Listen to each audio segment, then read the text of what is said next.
ನಮಸ್ಕಾರ ಸ್ನೇಹಿತರೆ, national TV ಅರ್ಪಿಸುವ ಬಿಗ್ ಬಾಸ್ ಅಪ್ಡೇಟ್ಗೆ ಸ್ವಾಗತ. ನಾನು ಸುಜಯ್ ರಾಜ್. ಸ್ನೇಹಿತರೆ, ರಜತ್ ಮತ್ತು ಭವ್ಯ ಅವರಿಗೆ ಕಿಚ್ಚ ಸುದೀಪ್ ಅವರು ಸಖತ್ತಾಗಿ ಕ್ಲಾಸ್ ತಗೊಳ್ತಾ ಇದ್ದಾರೆ. ಎಸ್ಪೆಷಲಿ ರಜತ್ ಅವ್ರಿಗೆ ಲೀಡರ್ಶಿಪ್ ಲೆಸನ್ ಅಂದರೆ ನಾಯಕತ್ವದ ಪಾಠವನ್ನ ಕಿಚ್ಚ ಮಾಡೋದಕ್ಕೆ ಶುರು ಮಾಡಿದ್ದಾರೆ. ಅದು ಈಗ ಬಿಗ್ ಬಾಸ್ನಿಂದ ಹೊಸದಾಗಿ ಅಪ್ಡೇಟ್ ಬಂದಿದೆಯಲ್ಲ, ಅದರಲ್ಲಿ ಸಾಬೀತಾಗ್ತಾ ಇದೆ. ಇನ್ನು ಸ್ನೇಹಿತರೆ, ಇಡೀ ವಾರ ರಜತ್ ಅವರು ಯಾವ ರೀತಿ ಉಸ್ತುವಾರಿ ಮಾಡಿದ್ರು ಅನ್ನೋದು ನೋಡಿದಂತಹ ಪ್ರೇಕ್ಷಕರಿಗೆ ಅಂದರೆ ನಿಮಗೆ ತುಂಬ ಚೆನ್ನಾಗಿ ಗೊತ್ತಾಗಿರುತ್ತೆ. ಸೊ ಫೇವರಿಸಮ್ ಯಾವ ರೀತಿ ಮಾಡಿದ್ರು ಭವ್ಯ ಮತ್ತು ತ್ರಿವಿಕ್ರಮ್ ಅವ್ರಿಗೆ ಅನ್ನೋದು ಕೂಡ ನಿಮಗೆ ತುಂಬ ಚೆನ್ನಾಗಿ ಗೊತ್ತಾಗಿರುತ್ತೆ. ಬಟ್ ಅವರ ಫೋಕಸ್ ಎಲ್ಲ ಇದ್ದಿದ್ದು ಏನು ಗೊತ್ತಾ, ಕಾನ್ಸಂಟ್ರೇಷನ್ ಎಲ್ಲ ಇದ್ದಿದ್ದು ಗೌತಮಿ ಮತ್ತು ಮಂಜು ಅವರನ್ನು ಹೇಗಾದರೂ ಮಾಡಿ ಟಿಕೆಟ್ ಟು ಫಿನಾಲೆ ಟಾಸ್ಕ್ನಿಂದ ಕ್ವಾಲಿಫೈ ಆಗೋದನ್ನು ತಪ್ಪಿಸಬೇಕು ಅನ್ನೋಂಥದ್ದಾಗಿತ್ತು. ಅದು ತುಂಬ ಚೆನ್ನಾಗಿ ಗೊತ್ತಾಗ್ತಾ ಇತ್ತು. ಬೇರೆ ಬೇರೆ ಟಾಸ್ಕ್ಗಳಲ್ಲಿ ಅವರು ಮಾಡುತ್ತಿದ್ದಂತಹ ಫೇವರಿಸಮ್ನಿಂದ ಅದು ಸಾಬೀತಾಗ್ತಾ ಇತ್ತು. ಆ ವಿಷಯವನ್ನೇ ಕಿಚ್ಚ ಸುದೀಪ್ ಅವರು ಇವಾಗ ಕ್ಲಾಸ್ ತಗೊಳ್ಳೋದಕ್ಕೆ ಶುರು ಮಾಡಿದ್ದಾರೆ. ಹಾಗೆಯೇ ಸ್ನೇಹಿತರೆ, ಯಾವಾಗೆಲ್ಲ ರಜತ್ ಅವರು ಫೇವರಿಸಮ್ ಮಾಡಿದರೋ ಆಗ ಅಲ್ಲಿ ಆ ಒಂದು ಟಾಸ್ಕಲ್ಲಿ ಗೆದ್ದಿರೋದು, ಫೇವರ್ ಆಗಿರೋದು ಭವ್ಯ ಅವರಿಗೆ. ಆ ವಿಷಯವನ್ನು ಕಿಚ್ಚ ಸುದೀಪ್ ತೆಗೆದುಕೊಂಡಿದ್ದಾರೆ. ಇನ್ಫ್ಯಾಕ್ಟ್ ಆ ಒಂದು ಚೀಲ ಇರುತ್ತಲ್ಲ, ವೆಯ್ಟ್ ಇರುವಂತಹ ಚೀಲದ ಟಾಸ್ಕ್ನಲ್ಲಿ ಗೂಟದ ಮೇಲೆ ಆ ವೆಯ್ಟ್ ಇರುವಂತಹ ಚೀಲ ಟಚ್ ಆಗ್ತಾ ಇರುತ್ತೆ. ಅದನ್ನು ಮಂಜು ಅವರು ಹೇಳ್ತಾರೆ, ಆ ಗೂಟಕ್ಕೆ ಟಚ್ ಆಗ್ತಾ ಇದೆ, ಅದು ಸಪೋರ್ಟ್ ಆಗುತ್ತೆ, ಅದರಿಂದ ಅದನ್ನು ತೆಗೀರಿ, ಅದನ್ನು ಸಪ್ರೇಟ್ ಮಾಡಿ ಗೂಟನ ತೆಗೀರಿ ಅಂತ ಹೇಳುವಾಗ ರಜತ್ ಏನು ಹೇಳ್ತಾರೆ, ಓ ಹಂಗಂತ ಏನಾದ್ರು ಬುಕ್ಕಲ್ಲಿ ಬರೆದಿದ್ಯಾ, ಗೂಟಕ್ಕೆ ಟಚ್ ಆದರೆ ಸಪೋರ್ಟ್ ಆಗುತ್ತೆ, ಅದನ್ನು ತೆಗಿಬೇಕು ಅಂತ, ಅದನ್ನು ತೆಗಿಯಲ್ಲ ಅಂತ ಅಲ್ಲಿ ಕೂಡ ಫೇವರಿಸಮ್ ಮಾಡ್ತಾರೆ.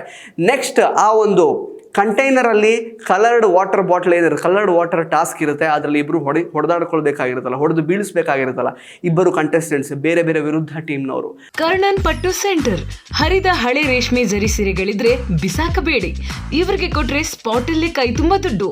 ಇನ್ನು ಡೀಟೇಲ್ಸ್ ಬೇಕು ಅಂದ್ರೆ 6380413916 ಈ ನಂಬರ್ಗೆ ಕಾಲ್ ಮಾಡಿ. ಆಗಲೂ ಕೂಡ ಗೌತಮಿ ಮತ್ತು ಭವ್ಯ ಆಟ ಆಡ್ತಿರುವಾಗ ಭವ್ಯ ಅವರು ಎರಡೂ ಕೈಗಳಿಂದ ಅದನ್ನು ಪ್ರೊಟೆಕ್ಟ್ ಮಾಡ್ಕೊಳ್ತಾ ಇರ್ತಾರೆ. ಬಟ್ ರಜತ್ ಅವರು ಅದಕ್ಕೆ ಏನೂ ಹೇಳಲ್ಲ. ಆ ವಿಷಯವನ್ನು ಭವ್ಯ ಅವರಿಗೆ ಕೇಳುವಾಗ ಭವ್ಯ ಅವರು ಹೇಳ್ತಾರೆ, ನಾನು ಉಸ್ತುವಾರಿಗೆ ಕೇಳಿದೆ, ಎರಡೂ ಕೈಯಿಂದ ಪ್ರೊಟೆಕ್ಟ್ ಮಾಡಬಹುದಾ ಅಂತ ನಾನು ಉಸ್ತುವಾರಿ ಕೇಳಿದೆ ಅಂತ ಹೇಳ್ತಾರೆ. ಅದು ಆ್ಯಕ್ಚುಲಿ ಹೇಳಿದವರು ಸುಳ್ಳು.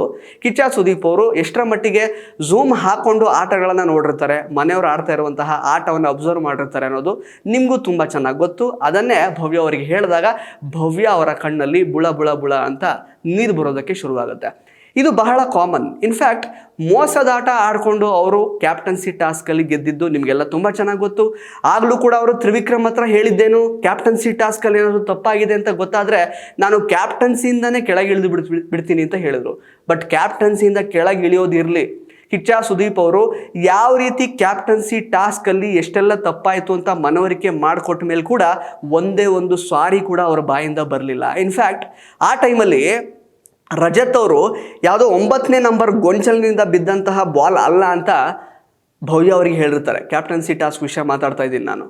ಆ ಟೈಮಲ್ಲಿ ಸುಮ್ಮನಿರು ಅಂತ ಭವ್ಯ ಅವ್ರು ಹೇಳಿರ್ತಾರೆ. ರಜತ್ ಅವರು ಫ್ರೆಂಡ್ ಅನ್ನೋ ಕಾರಣಕ್ಕೆ ಅದಕ್ಕೆ ವಾಯ್ಸೇ ರೈಸ್ ಮಾಡಲ್ಲ. ಅದಾದಮೇಲೆ ಅದೇ ಟಾಸ್ಕ್ನ ಆಗಿದ್ದಂತಹ ಮಂಜು ಮತ್ತು ಚೈತ್ರ ಅವರು ಅದನ್ನು ನೋಡ್ಕೊಂಡಿರಲಿಲ್ಲ.